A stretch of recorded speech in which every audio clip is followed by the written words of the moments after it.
Сәлеметсіңдер ме, балалар? Математика пәні 3-ші сынып.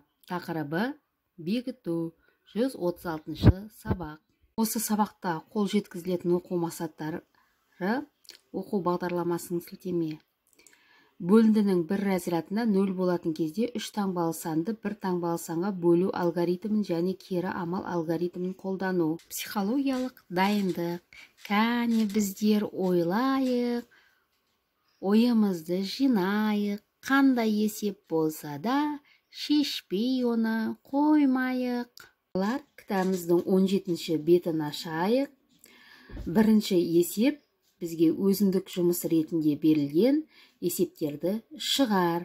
Астана мұхит бағында жыртқыш балықтар қоңыр паук пен мұртты күтуші акула тіршілік етеді. Қоңыр паку ұзындығы 1 метр 8 сантиметр, ал күтуші акула одан 4 есе ұзын. Күтуші акула қоңыр пакуден неше сантиметр ұзын деп берілген екен. Бірінші есептің астында енді балалар өзіміз орнымызда отырып, ойланып, шығарып көрейік.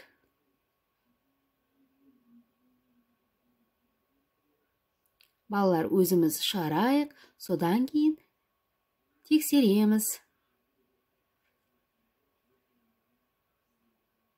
Балалар есебімізді шығарып болсақ, тексеріп көрейік. Қоңыр паку 1 метр 8 сантиметр. Күтуші акула белгісіз, бірақ қоңыр пакуден 4 есе ұзын екен. Яғни қанша сантиметр ұзын? Енді қараймыз. 108-ді 4-ке көбейтеміз. 432. Яғни бұл бізде не, балалар? Күтуші акуланың ұзындығы. Енді күтуші акула қоңыр пакуден қанша сантиметр ұзын деп сұрақ қойылған екен. Біз сол сұраққа жауап берейік. Ол үшін біз 432-ден 118-ді азайтамыз. Яғни 432 мен 108-дің айырмасы 324-ке тең болады. Жауабы күтуші акула қоңыр пакуден 324 сантиметр ұзын. Енді балалар әні осы есептің астын орнымызда отырып өзіміз шығарайық. Балалар кітабымыздың 18-ші бетіндегі 3-ші есепке назар аударайық. Есептерді шығар. Хайуанаттар бағында 3 үлкен аквариумда 485 балық бар. Екіншісінде одан 2 есе артық балық бар. Қалған балықтар 3-ші аквариумда. 3-ші аквариумда неше балық бар? Балалар, бұл есептің бірінші шартын шығарып көрейік. Не белгілі? Яғни 3 үлкен аквариумда барлығы 485 балықтың бар екендігі белгілі. Және де екіншісінде одан 2 есе артық балық бар екені белгілі. Екінші белгісіз, бірақ 2 есе артық балық бар екені белгілі. Біз табуымыз керек нешінші аквариумдағы балықты? 3-ші аквариумда неше балық бар екендігін табуымыз керек. Бірінші, 2-ші аквариумда неше балық бар екендігін табамыз. Содан кейін 3-ші аквариумда неше балық бар екендігін табамыз. Енді өзіміз ойланып шығарып көрейік.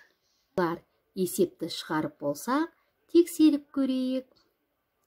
Яғни 2-ші аквариумдағы балықтар санын табу үшін біз 109-ды 2-ге көбейттік. 218 шықты.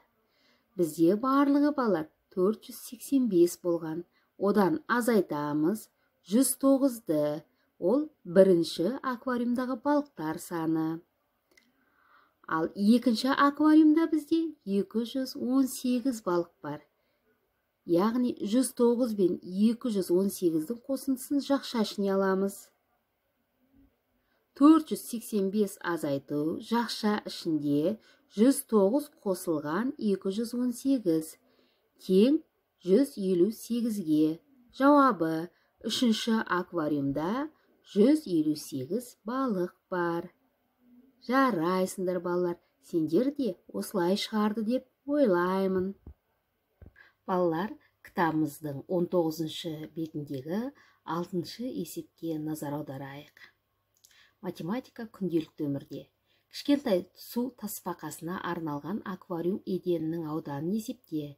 Еденінің ауданы тасбақа орналасқан ауданнан 5 есе артық болуға қажет. Берілген аквариумға суреттегі су тасбақасын орналастыруға бола ма? Балалар, бірінші біз 6 есепте кішкентай су тасбақасына арналған аквариум еденінің ауданын есепте. Еденнің ауданына тасбақа орналасатын ауданнан 5 есе артық болуы қажет. Бірінші біз осыны тауып алуымыз керек. Кәне, ол үшін не істейміз? Кәне, барымыз бірге ойланайық. Қолымызға дәптер қаламызды алып, есепті шығарып көрейік. Балалар, есепті шығарып болсақ, тексерейік. Бірінші, тасбақа орналасатын аудан. Оны табу үшін дұрыс айтасыңдар. 5-ке 4-ті көбейттік. Қанша сантиметр квадрат екен балалар? Жарайсыңдар, 20 сантиметр квадратқа тең екен. Енді біз аквариум еденіне қажетті ауданды табуымыз керек. Ол үшін біз не істейміз балалар? Жарайсыңдар, 20-ға 5-ті көбейтеміз. 20-ға 5-ті көбейтсек, 100 сантиметр квадрат болған екен. Ендеше балалар, аквариум еденіне қажетті аудан 100 сантиметр квадратқа тең екен. Балалар, бұл есепті біз дұрыс, қатесіз шығардық. Барлығымызды осылай шығардық деп ойлаймын. Балалар, біздің есебіміздің негізгі сұрағы берілген аквариумға суреттегі су тасбақасын орналастыруға бола ма деген сұрақ берілген. Яғни ол жерде біз бірінші аквариумның ауданын тауып алуымыз керек. Аквариумның ауданын тауып алу үшін не істедік? 50-ге 20-ны көбейттік. Жарайсыңдар балалар, қанша болды? 100 сантиметр квадрат болды. Енді балалар, бұл аквариумға тасбақаны орналастыруға болады ма? Дұрыс айтасыңдар, болады. 1000 сантиметр квадрат артық 100 сантиметр квадраттан. Жарайсыңдар балалар, есепті біз өте жақсы шығардық. Балалар, бізге кітабымыздың 19 бетінде тапқырлыққа арналған есептер берілген екен. Кәне оқып, тапқыр болсаң шешіп көр дейді. 10-шы тапсырма. Қай қыздар құрдас? Құрдас дегеніміз не балалар? Яғни, екі қыздың жасы бірдей болу керек. Мұхит баққа 4 қыз келді. Олар Айман, Жанар, Самал, Раушан. Олардың екеуі құрдас. Самалдың жасы Айманнан үлкен, ал Айманның жасы Раушаннан кіші. Самалдың жасы Жанардан кіші, ал Жанардың жасы Раушаннан үлкен. Кәне балалар, ойланып, жауап берейік. Қайсымыз тапқыр болған екен біз? Кім есепті дұрыс табады екен? Ойласайық, уақыт кетті.